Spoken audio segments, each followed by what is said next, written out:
اللہ وبرکاتہ ان الحمد للہ نحمدہ ونستعینہ ونستغفرہ ونؤمن بہ ونتوکل علیہ ونعوذ باللہ من شرور انفسنا ومن سیئات اعمالنا من یہدہ اللہ فلا مضل لہ ومن یضلل فلا ہادی لہ واشہد ان لا الہ الا اللہ وحدہ لا شریک لہ واشہد ان محمدا عبدہ ورسولہ اما بعد فإن خير الحديث كتاب الله وخير الهدي هدي محمد صلى الله تعالى عليه وسلم وشر الأمور محدثاتها وكل محدثة بدعة وكل بدعة ضلالة وكل ضلالة في النار. أعوذ بالله من الشيطان الرجيم. بسم الله الرحمن الرحيم. يوم تقلب وجوههم في النار یقولون یا لیتنا اطعنا اللہ واطعنا الرسول وقالوا ربنا انا اطعنا ساداتنا وکبراءنا فاضلونا السبیل ربنا آتهم ضعفین من العذاب ولعنهم لعنا کبیرا. وقال رسول اللہ صلی اللہ تعالی علیہ وسلم کل امتی يدخل الجنہ الا من ابا قیل ومن ابا قال من اطاعنی دخل الجنہ ومن عصانی فقد ابا. متفق علیہ. تمام تعریف اس رب کائنات کے لیے جس رب نے ہمیں اور آپ کو اس جگہ جمع ہونے کی توفیق عطا فرمائی اور سب سے اہم موضوع سننے اور سنانے کی ہمیں اور آپ کو توفیق بخشی. سامعین، بغیر کسی تمہید کے میں اپنی بات شروع کر رہا ہوں. میرا موضوع ہے اتباع سنت ہی کیوں. بڑا اہم موضوع، بہت ضروری موضوع. اور اس انداز میں پہلی بار میں نے موضوع دیکھا، ہم لوگ کہتے تھے اتباع رسول ضروری ہے، اتباع رسول ہونی چاہیے، اطاعت ہونی چاہیے وغیرہ وغیرہ. لیکن یہ سوالیہ انداز کا جو یوسف انجینئر صاحب نے موضوع بھیجا مجھ کو بڑا دلچسپ لگا کہ اتباع سنت ہی کیوں ضروری ہے، اس کے بغیر کیسے ہم کامیاب ہو سکتے ہیں؟ کیا چانس ہے؟ تھوڑا بہت موقع مل سکتا ہے کیا؟ اوروں کی اتباع کر کے بھی ہم پاس ہو سکتے ہیں کیا؟ جنت میں جا سکتے ہیں کیا؟ کامیاب ہو سکتے ہیں؟ انہی باتوں پہ ہم آج غور و فکر کریں گے قرآن و سنت کی روشنی. موضوع کو ہم دو پارٹ میں رکھ کر دیکھتے ہیں. اتباع سنت ہی کیوں، اور اگر اتباع سنت نہیں تو پھر کیا؟ کس کی اتباع، کس کی پیروی؟ اتباع کا مطلب آپ سمجھتے ہوں گے نقش قدم پر چلنا، کسی کے قدم بقدم چلنا، کسی کے پیچھے پیچھے چلنا. تابع یتبع سے بنا ہے یہ لفظ. اللہ کے رسول کے قدم بقدم چلنا، پیچھے پیچھے. آپ کی چھوڑی ہوئی سنتوں، آپ کے دیے ہوئے احکامات کو ماننا، اس پر عمل کرنا، یہ اتباع سنت. اللہ کے رسول صلی اللہ علیہ وسلم نے اگر کوئی حکم دیا یا آپ کی کوئی سنت ہے، اگر ہم اس کو اختیار کرنے کے بجائے کسی اور کی پیروی کرنے لگیں تو کیا ہم کامیاب ہو سکتے ہیں؟ انہی سوالوں کا جواب. اتباع رسول کیوں ضروری ہے؟ کیا مقام ہے اتباع کا؟ نماز کا اپنا مقام ہے، روزے کا اپنا مقام ہے، حج کا بھی اپنا مقام ہے، زکوٰۃ کا بھی اپنا مقام ہے. شریعت میں اتباع کا کیا مقام؟ دیکھیے، جتنے بھی انبیاء آئے اللہ تبارک و تعالیٰ نے ہر نبی کو سنت دی ہے. یہ ہمارے رسول کی بات نہیں ہے، آخری رسول کی بات نہیں ہے. جتنے بھی انبیاء آئے اللہ تعالیٰ نے ہر نبی کو سنت دی. بلکہ بعض نبیوں کو صرف سنت ہی دی گئی، کوئی صحیفہ نازل نہیں ہوا ان کے اوپر. ایسے بہت سارے انبیاء بے شمار. حضرت یونس ہیں, حضرت داؤد ہیں, ان کے اوپر کوئی صحیفہ نہیں آیا تھا. بس وہ اللہ تبارک و تعالیٰ الہامی شکل میں آپ کے قلب پر جو کچھ کہہ دیتا, جو نازل کر دیتا, آپ اس کا حکم دیتے اور وہی کرتے, اور امتیں پیروی کرتی تھی. تو ہر نبی کو سنت ملی, اور اس وقت کی امتوں نے اپنے اپنے نبی کی سنت کی پیروی کی, اطاعت کی, ان کے قدم بقدم چلے. جو لوگ چلے اپنے نبیوں کی سنتوں پہ, اللہ تبارک و تعالیٰ نے ان کو بے شمار اجر و ثواب کی بشارت دی, جنت کا وعدہ فرمایا. اور پچھلی قوموں میں جنہوں نے انکار کیا نبی کی اطاعت کرنے پر, نبی کی سنتوں کو اختیار کرنے سے انکار کرنے پر, اللہ تبارک و تعالیٰ نے ان کو دھمکی دی, بلکہ دنیا میں بھی عذاب نازل کیا. بہت ساری قومیں ایسی بھی گزری. سنت کا بڑا مقام ہے ہر نبی کی زندگی میں. اللہ کے رسول صلی اللہ علیہ وسلم کے عادت شریفہ کو ہم سنت کہتے ہیں. اگر حدیث میں آپ تعریف دیکھیں اس کو اصول حدیث میں, تو اللہ کے رسول کی جو حدیث ہے اس کی حیثیت کیا ہے اور کیا چیز ہے, وہ تعریف کی گئی ہے, ما نسب الی رسول اللہ من قول و فعل و تقریر. اللہ کے رسول صلی اللہ علیہ وسلم کی طرف جو چیز منسوب ہو جائے, چاہے وہ آپ کی بات ہو, قول ہو, یا آپ کا عمل ہو, یا آپ کے سامنے کسی صحابہ نے کچھ کیا اور آپ نے روکا نہیں, وہ تقریر کہلاتی ہے. قال قال رسول اللہ, آپ حدیث سنتے اللہ کے رسول نے ایسا فرمایا, یہ قول رسول ہے.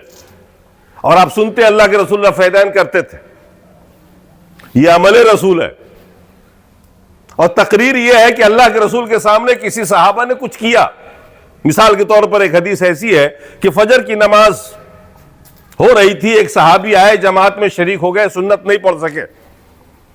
جماعت ہو رہی تھی, جماعت میں شریک ہو گئے, نماز ختم ہونے کے بعد آپ نے الگ جا کر 2 رکعت سنت ادا کی. اللہ کے رسول نے بلایا اور پوچھا یہ کون سی نماز ہے؟ فجر کے بعد تو کوئی نماز نہیں, یہ کون سی نماز ہے؟ صحابی نے کہا یا رسول اللہ میں نے فجر سے پہلے کی 2 سنت نہیں پڑھی تھی. آپ خاموش رہے, اجازت دے دی. اس کا مطلب اجازت, فجر کی سنت بعد میں ہی پڑھ سکتے ہیں, یہ تقریر ثابت. تو اللہ کے رسول صلی اللہ علیہ وسلم کے قول, فعل اور آپ کی تقریر کو سنت کہتے ہیں.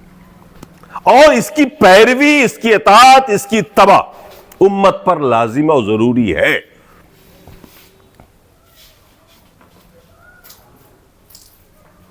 اس کا کیا مقام ہے, کیا مرتبہ ہے؟ اللہ کے رسول نے فرمایا من احب سنتی فقد احبنی,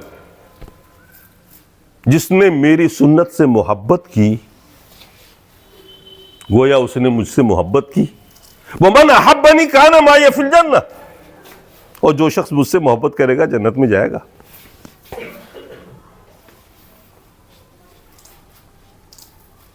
بہت سے لوگ نعرہ بازی کرتے ہیں, رسول کا نام لیتے ہیں, عشق اور محبت کے دعوے کرتے ہیں, مگر سنت ان کی زندگی میں نہیں ہے, بلکہ سنت کا اپوزٹ جو بدعت ہے, سنت کا مخالف جو بدعت ہے, ان کی زندگی میں بھری پڑی. وہ سنت کا اہتمام نہیں کرتے. قرآن کا حکم اور اللہ کے رسول کا حکم برابر کا درجہ. صحابہ نے یہی سمجھا اسلام کو. میں 2 ایک مثال دے کر کے ایک آدھ آیتوں سے بھی ثابت کروں گا اس بات, حدیث سے ثابت کروں گا کہ ہر بات قرآن میں نہیں ہے. بہت ساری ایسی باتیں ہیں جو قرآن میں نہیں ہیں, لیکن صحابہ نے یہ مانا کہ یہ قرآن میں. مثال کے طور پر معراج کی رات میں نماز فرض ہوئی مکے میں. نبوت کے 12ویں سال یا 13ویں سال میں اللہ کے رسول کو معراج ہوئی اور معراج میں نماز فرض ہوئی. اور اس وقت سے سارے جو مسلمان تھے, جو ایمان لائے اللہ کے رسول پر, وہ سارے لوگ نماز پڑھتے رہے. وضو کا حکم قرآن میں نہیں آیا تھا. اور ہجرت کے بعد جب مدینہ تشریف لے آئے آپ, تو مدینے میں بھی کچھ دنوں تک وضو ہی کر کے نماز پڑھتے رہے، صرف رسول کے حکم پر، کہ اللہ کے رسول نے فرمایا ہے ان اللہ لا تقبل صلاۃ بغیر طہور، یہ حدیث ہے، اللہ کے رسول نے فرمایا کہ بغیر وضو کے اللہ تبارک و تعالی نماز کو قبول نہیں کرتا۔ صرف اس حدیث کی بنیاد پر اللہ کے رسول نے طریقہ وضو بتایا، اور اسی وضو کے ذریعے سالوں سال تک نماز پڑھی گئی، یہاں تک کہ سورہ مائدہ کا نزول ہوا جس میں یہ آیت نازل ہوئی، یا ایھا الذین آمنوا اذا قمتم الی الصلاۃ فاغسلوا وجوہکم وایدیکم الی المرافق وامسحوا برؤوسکم، یہ سورہ مائدہ میں لاسٹ میں نازل ہوئی۔ اب بتائیں آپ کہ اتنے دنوں تک صحابہ نے کس کی پیروی کی، کس سنت پر چلے؟ رسول کے طریقے پہ چلے۔ قرآن میں کوئی ثبوت نہیں تھا، کسی صحابی نے نہیں پوچھا کہ یا رسول اللہ آپ ہم سے وضو کا مطالبہ کر رہے ہیں اور قرآن میں نازل نہیں ہوا، ہم کیوں کریں؟ نہیں، بلکہ سیدھے سیدھے اللہ کے رسول کے حکم کی پیروی کرتے رہے۔ اسے کہتے ہیں اتباع سنت۔ صحابہ نے رسول کو یوں سمجھا ہے اور رسول کی سنت کو یہ اہمیت دی۔ اللہ کے رسول ہجرت کر کے مکہ سے قبا پہنچے، مدینہ سے پہلے متصل ایک محلہ تھا قبا، چند گھر تھے وہاں پہ۔ مہاجرین جتنے بھی مکے سے آئے تھے وہ آ کے یہی بسے تھے۔ اللہ کے رسول جب ہجرت کر کے آئے تو آپ یہی ٹھہرے، 12-14 دن تک آپ قبا میں ٹھہرے،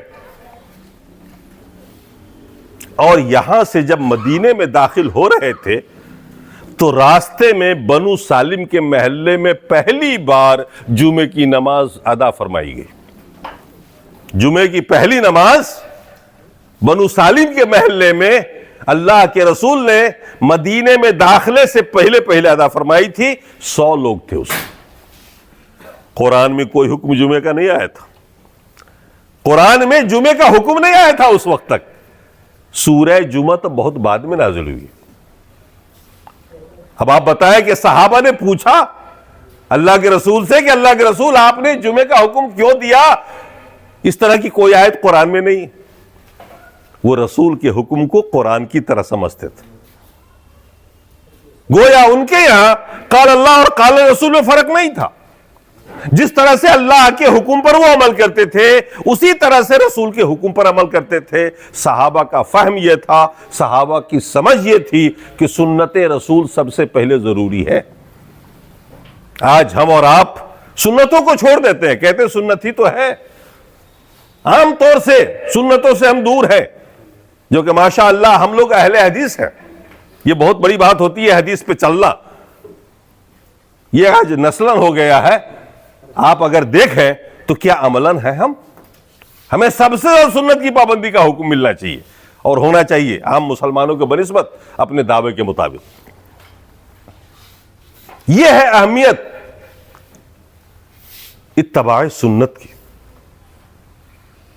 بخاری شریف کے اندر ایک کتاب التفسیر کے اندر امام بخاری نے ایک باب باندھا ہے، ما اتاکم الرسول فخذوہ وما نہاکم عنہ فانتہوا۔ یہ آیت ہے قرآن کی، اللہ کے رسول جو تمہیں دے لے لو اور جس سے منع کرے رک جاؤ، یہ قرآن کی آیت کا مطلب ہے۔ اس کا باب باندھا امام بخاری نے کتاب التفسیر کے اندر، اور اس کے تحت ایک حدیث نقل کی۔ انہوں نے سمجھایا کہ اطاعت رسول کا کیا مقام، حدیث سے۔ عن عبداللہ بن مسعود رضی اللہ تعالیٰ عنہ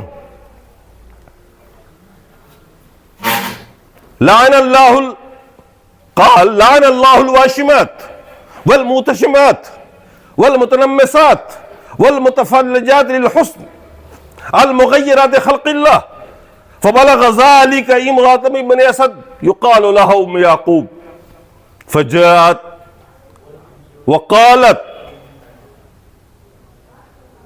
بلغنی انک لعنت کیت وکیت۔ پوری حدیث لمبی ہے، میں پڑھتا جاؤں گا اور آپ کو بتاتا جاؤں گا۔ عبداللہ بن مسعود رضی اللہ تعالیٰ عنہ نے ایک بار خطاب کیا صحابہ سے، یا اس دور کے جو مسلمان تھے بعد کے بھی، اور انہوں نے خطاب کے دوران فرمایا، بات سنیے گا بڑے دھیان سے۔ عبداللہ بن مسعود صحابی رسول نے کہا کہ لعن اللہ الواشمات، اللہ تبارک و تعالی گودنا گودنے والی پر لعنت بھیجتا ہے اللہ تعالی. والمعتصمات، اور گدوانے والی عورتوں پہ بھی اللہ لعنت بھیجتا ہے. یہ آج کل فیشن میں آج کل پھر چل رہا ہے نا، کیا کہتے ہیں اس کو، ٹیٹوز. گودنا گودواتے تھے اس زمانے میں، پرانے زمانے میں، بیچ میں بند ہو گیا. آج وہ فیشن پھر آ گیا واپس، جہالت لوٹ کے آ گئی. عبداللہ ابن مسعود رضی اللہ تعالیٰ عنہ نے خطاب کرتے ہوئے فرمایا کہ اللہ تبارک و تعالیٰ نے لعنت بھیجی ہے گودنا گودنی والی پر، گدوانے والی پر، اور بھووں کے بال باریک کروانے والی پر، اور دانتوں کے بیچ میں کشادہ کروانے والی پر. یہ معیار حسن تھا اس زمانے کا، حسین بننے کے لیے ہوتا تھا. آج بھی ہو رہا ہے بہت کچھ. المغیرات خلق اللہ، کیونکہ یہ اللہ تبارک و تعالی کے بنائے ہوئے اس جسم میں تبدیلی ہے، خلق میں تبدیلی ہے. تو اللہ نے لعنت بھیجی ہے ایسے لوگوں پر، چاہے وہ مرد ہو یا عورت. اب یہ خبر اڑتے اڑاتے پہنچی ایک عورت کے پاس. قبیلہ بنو اسد کی تھی وہ خاتون، اور وہ ام یعقوب کہلاتی تھی، کنیت ان کی تھی ام یعقوب. یہ خبر پہنچی کہ بھئی آج صحابی نے تقریر کی ہے اور انہوں نے ایسی ایسی بات کہی.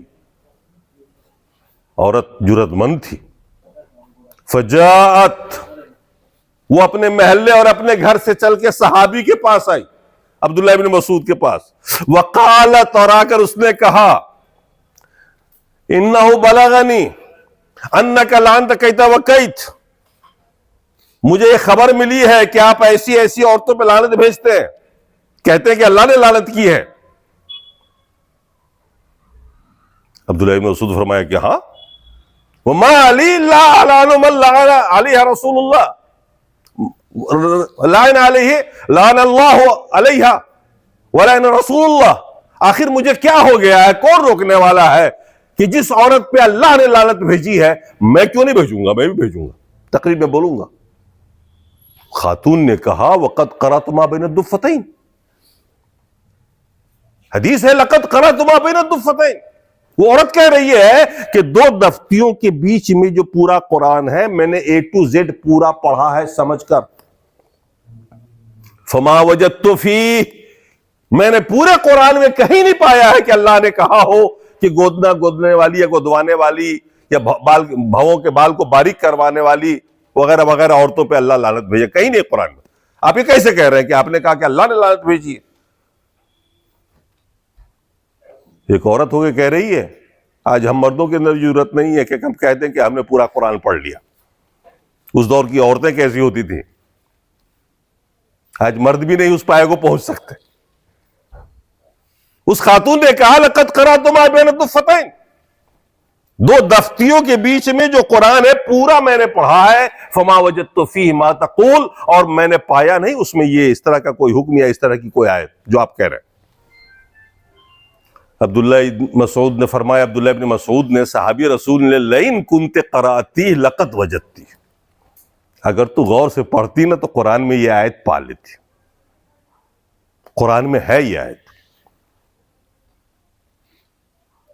پھر فرمایا اما قرأتی وما آتاکم الرسول فخذوا، کیا تو نے یہ آیت نہیں پڑھی ہے قرآن میں، ما آتاکم الرسول فخذوا وما نہاکم عنہ فانتہوا، کیا تم نے یہ آیت نہیں پڑھی ہے؟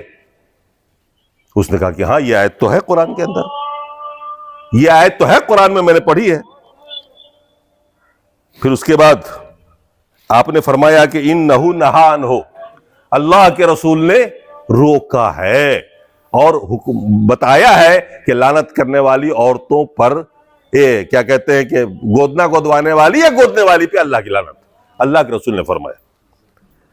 اور اللہ کے رسول کے فرمان کو انہوں نے کہا جب اللہ کے رسول نے فرما دیا تو اس کا مطلب ہے کہ اللہ نے فرما دیا. ان کی دلیل یہی تھی کہ جب اللہ کے رسول نے کہہ دیا ہے تو سمجھو کہ اللہ نے کہا ہے، کیونکہ وما ينطق عن الهوى ان هو الا وحی، رسول اپنی مرضی سے نہیں بولتے ہیں، یہ وہی بولتے ہیں جو رب کہتا. دیکھیے استدلال، یعنی اللہ کے حکم کو اور رسول کے حکم کو ایک بتایا گیا. ایسا نہیں کہ اللہ نے جو کہا وہ فرض اور رسول نے جو کہا سنت. فرض کی بڑی اہمیت اور سنت کی کوئی اہمیت ہی نہیں. عبداللہ ابن مسعود نے فرمایا کہ اللہ کے رسول نے یہ کہا ہے اور قرآن میں اللہ نے فرمایا ہے کہ رسول جو دے وہ لو اور جن سے روکے رک جاؤ. پھر وہ خاتون کہتی ہے انی ارا انک ان اہلک یفعلونہ، میرا خیال تو یہ ہے صحابی رسول کہ آپ کی بیوی بچے تو ضرور ایسا کرتے ہوں گے، آپ کو خبر نہیں ہوگی. فیشن تھا تو آپ کی بیوی بچے گودنا گودواتی ہوں گی، بہو کے بال باریک کرواتی ہوں گی، آپ کو خبر نہیں ہے. صحابی نے کہا فذهبی وانظری، جاؤ میرے گھر میں جاؤ اور دیکھ کے آؤ. وہ خاتون گئیں، وہ بھی جرأت مند تھی، اس نے بھی چھوڑا نہیں. فذهبت ونظرت، وہ گئی اور آپ کی بیوی بچوں سے مل کے آئی. گئی بھی اور ملی بھی اور دیکھا بہت غور سے اور پھر واپس آئی. فلم تر من حاجتها شیئا، اور اس نے ایسا کچھ پایا نہیں. عبداللہ بن مسعود نے پوچھا کیا پایا میری بیوی بچوں کو؟ کہا کہ نہیں صحابی صاحب آپ ٹھیک ٹھاک ہیں، آپ کی بیوی بچے بھی فرسٹ کلاس، نہیں ہے ان کے یہاں کوئی ایسا فیشن. جانتے عبداللہ بن مسعود نے کیا فرمایا تھا؟ لو کان کذالک ما جامعتها ابدا، اگر میری بیوی ایسا فیشن کرتی جس پہ اللہ کے رسول نے لعنت بھیجی ہے تو میں اپنے بستر پہ اس کو قریب نہیں آنے دیتا. آج ہم لوگ بے نمازی بیویوں کو برداشت کر رہے ہیں، بے نمازی بیویوں کے ہاتھ کا کھانا کھا رہے ہیں. ہمارا ایمان مر گیا، ہمارا ذوق خراب ہو گیا. ہم خود نماز نہیں پڑھتے، ہم خود سنت کی پابندی نہیں کرتے. ہم کس منہ سے کہیں گے بچوں کو تربیت کریں گے یا بھی بچوں کو مجبور کریں گے نماز پڑھنے پر یا سنت پہ چلنے پہ؟ یہ سمجھنے کی بات اور سوچنے کی بات کہ ہم اور آپ کتنا گر چکے ہیں اور کیا معیار ہے آج کے مسلمانوں کا اور 14 سال پہلے کے مسلمانوں کا. اللہ کے رسول نے اسی لیے فرمایا تھا کل امتی يدخل الجنہ، میری ساری امت جنت میں جائے گی الا من ابا، ہاں وہ نہیں جائے گا میری امت میں سے جنت میں جس نے میرا انکار کر دیا. صحابہ نے پوچھا ومن ابا یا رسول اللہ، بھلا آپ کا منکر کون ہو سکتا ہے آپ کو رسول ماننے سے انکار کر دے؟ فرمایا من اطاعنی دخل الجنہ، جس نے میری سنت کی اطاعت کی وہ جنت میں جائے گا. ومن عصانی، جس نے میری نافرمانی کی یعنی میری سنت کو چھوڑ دیا، میری سنت کو اہمیت نہیں دی، وہ جہنم میں جائے گا. صاف حدیث ہے، بغیر لاگ لپیٹ کے اللہ نے فرما دیا، اللہ کے رسول نے فرما دیا من اطاعنی. رسول کی اطاعت کس میں ہوگی؟ آپ بتائیں، نماز پڑھیں گے رسول کی اطاعت ہوگی؟ جی نماز پڑھیں گے تو رسول کی اطاعت ہوگی؟ نہیں. روزہ رکھیں گے تو رسول کی اطاعت ہوگی؟ ارے بھائی قرآن میں آیا ہے، اللہ نے جو حکم دیا ہے روزہ نماز حج و زکوٰۃ کا قرآن میں آیا ہے. اگر آپ اللہ کے حکم کو مان رہے ہیں تو رسول پہ کون سا احسان کر رہے ہیں؟ کون سا امتی ہے رسول کے؟ ارے رسول کی سنتوں پہ چلتے نا تو سمجھ میں آتا کہ آپ رسول والے ہیں. آپ نے اللہ کی اطاعت کر لی اور رسول کی نہیں کی، جنت مل جائے گی؟ مل جائے گی؟ لگتا ہے شک ہے کچھ لوگوں کو. اللہ نے قرآن میں فرمایا اطیعوا اللہ والرسول فَإِن تَوَلَّوْا فَإِنَّ اللَّهَ لَا يُحِبُّ الْكَافِرِينَ. صاف واضح آیت ہے، اطیعوا اللہ والرسول، اللہ کی اطاعت کرو، اور فَإِن تَوَلَّوْا، اور اگر تو نے منہ موڑ لیا ان دونوں میں سے کسی کے اطاعت سے یا دونوں سے تو اللہ کافروں کو پسند نہیں کرتا. کس کو کہا گیا کافر؟ قرآن میں کس کو کہا گیا کافر؟ فَإِن تَوَلَّوْا، اگر تو سنت سے منہ موڑ لے یا اللہ کے حکم سے منہ موڑ لے، یا دونوں سے ایک ساتھ یا باری باری. اللہ کہتا ہے اللہ تعالیٰ ایسے لوگوں کو پسند نہیں کرتا ہے، کافر بنا دیتا. مطلب کہتا ہے فَإِنَّ اللَّهَ لَا يُحِبُّ الْكَافِرِينَ، اللہ کافروں کو محبت نہیں کرتا ہے. تو سیدھے اس کے انکار پر کفر کا فتویٰ لگایا اللہ نے. یہ دوسری بات ہے سنت آپ ادا نہ کر سکے، لیکن سنت کی اہمیت آپ کی نگاہ میں اگر کم ہے تو یہ آپ کو کفر تک پہنچا سکتی ہے، ایمان سے خارج ہو سکتے ہیں، اسلام سے خارج ہو سکتے ہیں. سنت کا مذاق اگر اڑایا گیا، ایک تو ہے عمل نہیں کرنا کاہلی یا سستی میں کہ چلو بھائی بائیں ہاتھ سے آپ کھا رہے ہیں، چلو بھائی آپ کھڑے کھڑے کھا رہے ہیں، یہ ایک دوسری غلطی ہے. اور یہ کیا ہے کہ اصرار کر کے کھانا، غلطیاں کرنا، اس پہ اصرار کرنا. اللہ کے رسول کے زمانے میں ایک آدمی کھا رہا تھا بائیں ہاتھ سے، اللہ کے رسول نے روکا، کہا کہ دائیں ہاتھ سے کھاؤ. وہ کہا نہیں ہم تو بائیں ہاتھ سے کھائیں گے. جانتے اس کا انجام کیا ہوا تھا؟ اس کا دائیں ہاتھ پھر کبھی کام کا نہیں آیا تھا، کام کا نہیں رہا تھا، کہ دائیں ہاتھ ہی شل ہو گیا اس کا، ایمان پہ ہی ڈاکہ پڑ جاتا ہے. تو یہ ہے اطاعت رسول اور اتباع سنت کا مقام. رسول کی اطاعت کا مطلب کیا ہوگا؟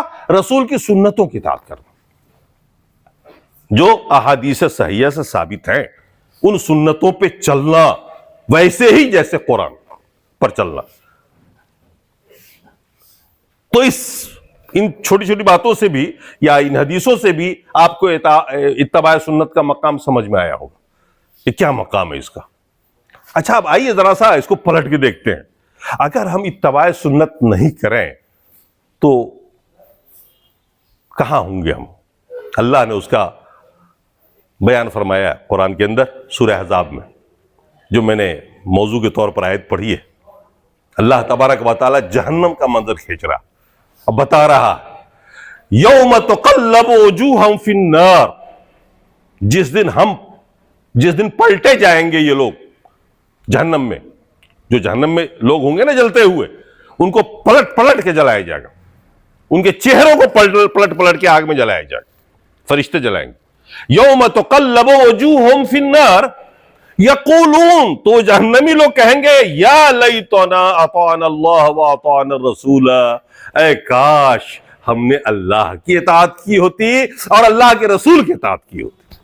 اس وقت یاد آئے گا کہ کاش ہم بھی اللہ اور اللہ کے رسول کی اطاعت کرتے، اور وہ ببانگے تو حل کہیں گے، روئیں گے، چلائیں گے، اور وہ کہیں گے یا لیتنا اطعنا اللہ واطعنا الرسول، اے کاش کہ ہم اللہ اور اللہ کے رسول کی اطاعت کرتے، یعنی اللہ کے رسول کی سنتوں کی اطاعت کرتے، اتباع سنت کرتے. یعنی نہ کرنے کی وجہ سے جہنم میں گئے نا، جبھی تو کہہ رہے ہیں نا، وہ اطاعت نہ کرنے کی وجہ سے جہنم میں گئے ہوئے نا. آج جو افسوس ہو رہا ہے، کہہ رہے ہیں کہ یا انہوں نے یہ نہیں کہا کہ نماز پڑھ لیتے، روزہ رکھ لیتے، ہم بھی زکوٰۃ دے لیتے. بس غلطی بنیادی یہ تھی، بڑی غلطی یہ تھی. وہ کہہ رہے ہیں اطعنا اللہ واطعنا الرسول، اے تمنا کرتے ہیں کاش ہم نے اللہ اس کے رسول کی اطاعت کی ہوتی. اچھا وہ اطاعت کس کی پھر؟ اطاعت کیے بغیر آپ جی نہیں سکتے. اطاعت سمجھ رہے ہیں نا؟ کچھ بھی کرتے ہیں تو آپ کسی کی نقل کرتے ہیں نا، یہ اطاعت ہے. آپ کو بلڈنگ بنانا ہو تو آپ کہتے ہیں بھیا سیم ایسی بلڈنگ ہونی چاہیے میری. آپ بیٹے کی شادی کرو گے، بیٹی کی شادی کرو گے تو آپ یہی کہو گے بھیا کھانا ویسی ہونا چاہیے جیسے ان کیا کھایا تھا، باورچی وہی ہونا چاہیے، لاؤ بلاؤ اس باورچی کو. یہ کیا ہے؟ نقل ہی تو، یہی تو اطاعت ہے. اطاعت کا مطلب یہی ہوتا ہے. یہ ایک چیز پسند آ گئی، ٹیلر کے پاس گئے، صاحب کتنا اچھا شرٹ سلا آپ نے، مجھ کو ایسے سل دیجیے. یہ اطاعت. اس نے نہیں کی، جہنم میں جل رہا ہے. اللہ فرما رہا ہے یوم تقلب وجوہہم فی النار، جس دن ان کے چہرے پلٹے جائیں گے جہنم میں تو تمنا کریں گے یا لیتنا اطعنا اللہ واطعنا الرسول، اے کاش ہم نے اللہ اس کے رسول کی اطاعت کی ہوتی. اب سنیے ان کی بولی آگے، جہنمیوں کا بیان سنیے. وقالوا، اور وہ کہیں گے ربنا انا اطعنا ساداتنا وکبراءنا. جس نے رسول کی اطاعت نہیں کی ہوتی ہے نا، تو اپنے سرداروں کی، اپنے بڑوں کی، اپنے بزرگوں کی، اپنے پیروں کی، اپنے عالموں کی، اپنے مولویوں کی اطاعت کرتا ہے نا. اطاعت تو کہیں نہ کہیں کرتا ہے. ایک عام آدمی نماز کے لیے آئے گا تو جو ان کا مولوی ہے اسے پوچھے گا نماز کیسے پڑھے، وہ جیسے بتائے گا ویسے کرے گا. جو امام والے لوگ ہیں اپنے امام کا مسلک دیکھیں گے، امام نے جو کہا ہے وہی کریں گے، وہ کو نہیں دیکھیں گے اللہ کے رسول نے کیا کہا۔ جو پیر صاحب والے ہیں وہ اپنے پیر صاحب کا حکم مان کے نماز پڑھیں گے، پیر صاحب کے بتائے ہوئے طریقے پہ پڑھیں گے۔ آپ حج کرنے جائیے گا، دیکھیے گا لوگ طرح طرح سے حج کر رہے ہیں، اپنے اپنے اسٹائل میں کر رہے ہیں، صاحب ان کے مولوی نے سکھایا ہوا ہے، ان کے امام نے کہا ہوا ہے، ان کے پیر صاحب نے کہا ہوا۔ اور آپ کو حیرت ہو جائے گی، مکے میں جب آپ جائیں گے آپ دیکھیں گے لوگوں کو الگ الگ اسٹائل میں نماز پڑھتے ہوئے۔ میں نے دیکھا ایک آدمی کو نماز پڑھ رہا تھا، یوں ہاتھ کھڑا تھا، یوں ہاتھ سیدھا تھا، اس نے نیت بھی نہیں باندھ رکھی تھی، نہ یہاں نہ یہاں، نہ بس سیدھے ایسے نماز پڑھ رہا تھا، بڑا سیدھا سادہ غریب آدمی لگ رہا تھا۔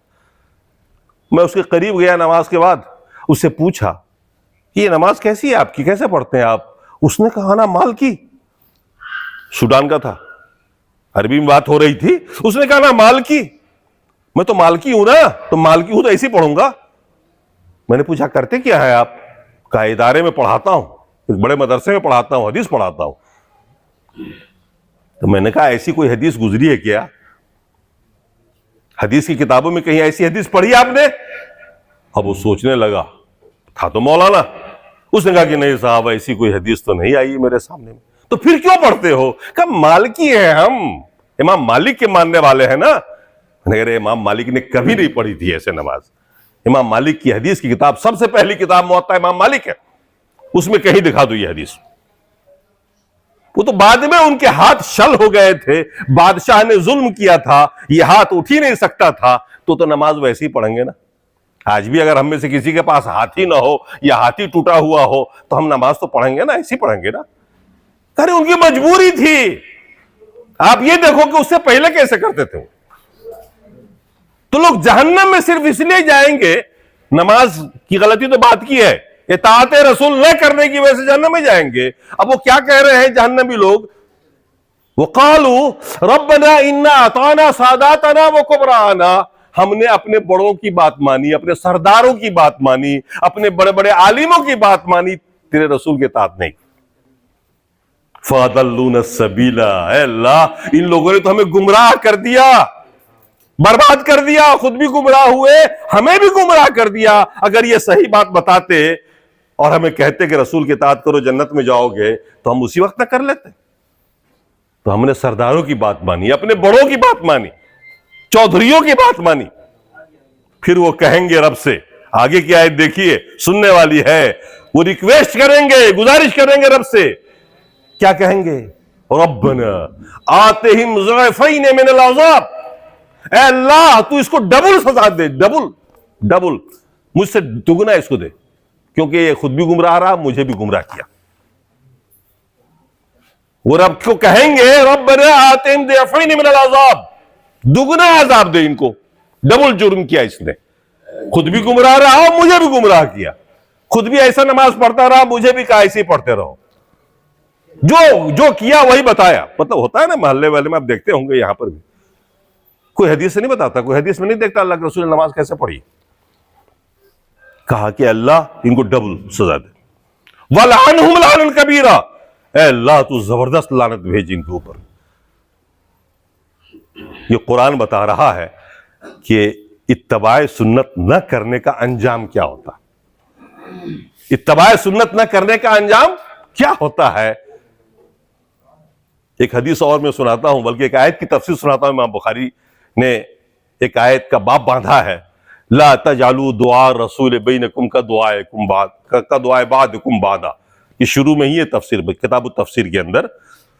اس کے تحت جو حدیث لا ہے امام بخاری، اس حدیث کا خلاصہ میں آپ کے سامنے میں رکھ رہا ہوں۔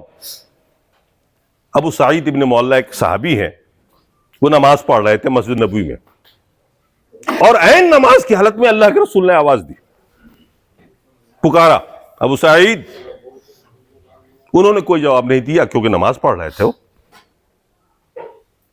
نماز ختم کر کے اللہ کے رسول کے پاس وہ صحابی آئے اور آ کر کہا یا رسول اللہ میں نماز میں تھا، اسی لیے میں لبیک نہیں کہہ سکا، میں آپ کے پکار پہ حاضر نہیں ہو سکا۔ تو اللہ کے رسول نے یہ آیت سنائی کہ اللہ نے قرآن میں فرمایا ہے لا تجعلوا دعاء الرسول بینکم